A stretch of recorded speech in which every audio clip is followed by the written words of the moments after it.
What's up, everyone? Marc Lobliner, TigerFitness.com. Core Nutritionals, man. Core Nutritionals, owned by my good friend, my lover, Doug Miller. Well, Sean, too. It's like a threesome type thing going on. Check it out, guys.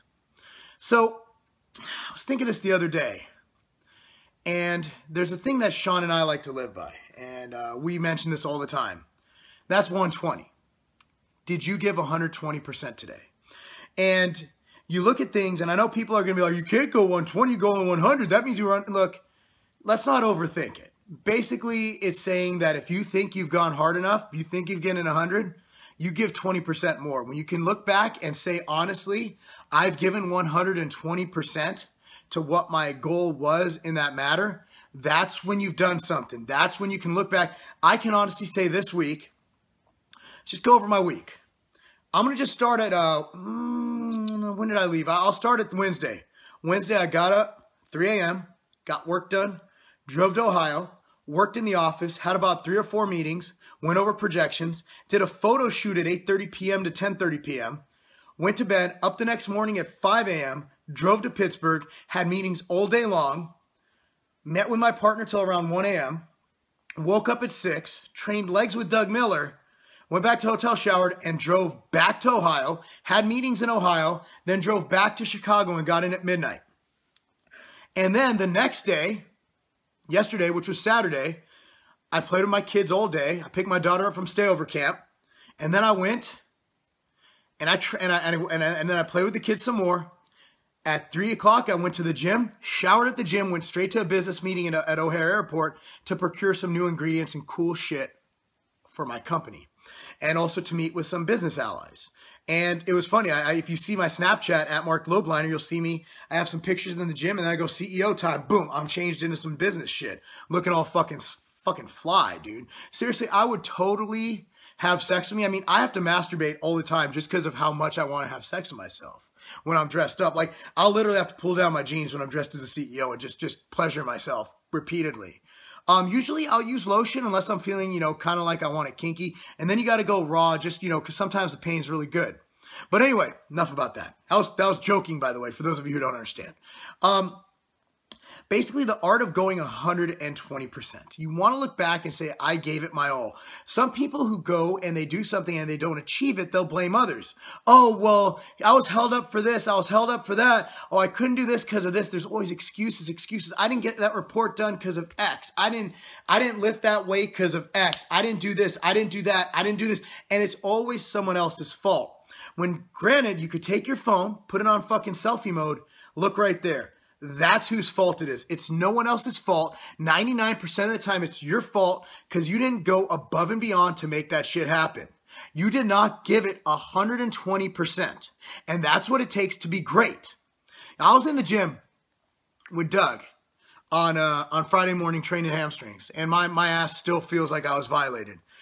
Because I probably was post-workout. But anyway, so I'm sitting there and I'm training with him, and we got to talking between sets while we were trying not to throw up. And we said, you know what people don't realize when they look at us and they say drugs or genetics or this or that, and we have people come out, I am an open door. If you want to train with me, if you're in the northwest suburb area of Illinois ever, or if you're anywhere I'm traveling, hit me up. I have no problem training with people. You see it on my channel all the time. But when people come train with me, they go, I've never trained this hard, and I got up for this session, and some people puke.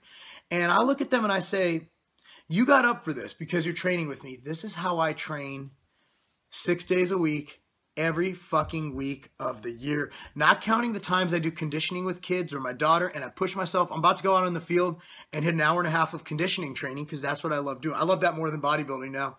And, but I do that. And the reason I push myself in conditioning, I mean, people, why are you doing that? You're a bodybuilder, train for specificity.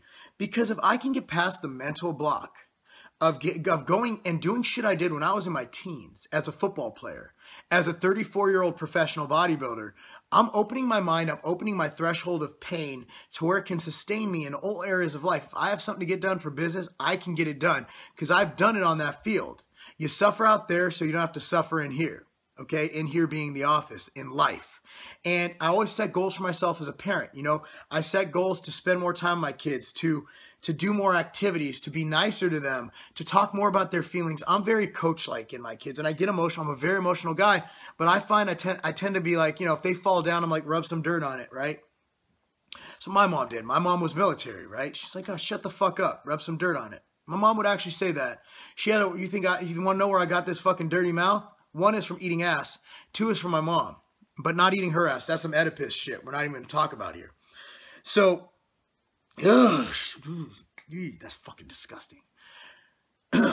So what I found myself doing is, if Cameo Travers would fall off the bike, I'm like, dude, man the fuck up. Get up. You're not bleeding that bad, right? And I'm like, I looked at myself, I'm like, that's a real dick thing to do as a father. So now I'm working on, if they fall down, I console them, I hug them, and I say, okay, enough being nice. Get up, stop being a pussy. Just playing.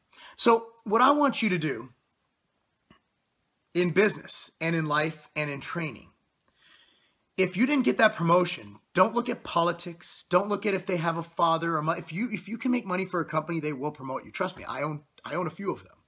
I've owned companies. If you can make money for people, they don't give a fuck if you're up against their brother, sister, cousin, mother, wife even. If you're better at that job, so ask yourself, did I show enough initiative in the office? Was I a good enough leader?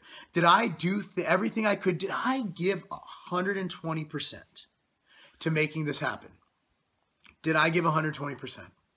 And if you didn't, if you can't honestly look yourself in the mirror and say, hey, I gave 120%, it's your fucking fault. You need to look within yourself to make it. And if that means moving companies and proving yourself there because your boss is a dick, take the risk. I've always found that new things usually lead to a better life. I've changed jobs a lot of times. I've started new companies. I've sold companies. The grass is always greener. It might be a little bit yellow and brown and even fucking dirt at first, but that shit works itself out. And in the gym, if you're not making the gains you can, look and say, am I maximizing? Like Sean Torbody, man. He's made gains. People are like, man, is he on shit now? No, Sean's consistent, man. Have you been linearly progressing? Have you been eating the right kinds of food? Have you been eating enough? Look within yourself. When you are training, think to yourself, is this how Marc Lobliner, Doug Miller, and Ronnie Coleman would train if they were trying to make gains? Is this how Mike Rashid would train if he was trying? Is this how C.T. Fletcher would train? Watch these guys. Watch C.T. Fletcher. Watch Mike Rashid. I have a hamstring video coming up with Doug on this channel. Watch that video. No one fucking watches hamstring videos. That's why I do them. Because sooner or later, people are going to realize that it's not just about training your legs. It's about fucking making this stronger right here. So before you go criticizing people and being a negative bitch like it seems YouTube's become lately with a bunch of he said, she said drama shit, look towards yourself before insulting others to wonder why you're not getting half natty gains. It's like, oh, Ogus is half natty. No, Ogus works hard. Ogus squats and overhead presses like 900 pounds. They're consistent. They do it. That's all I got to say. Ask yourself, am I going 120? And if you're not, all of your problems aren't caused by others. They're caused by you. I'm Marc Lobliner, TigerFitness.com. Because being a whiny, complacent, fucking unaccountable little bitch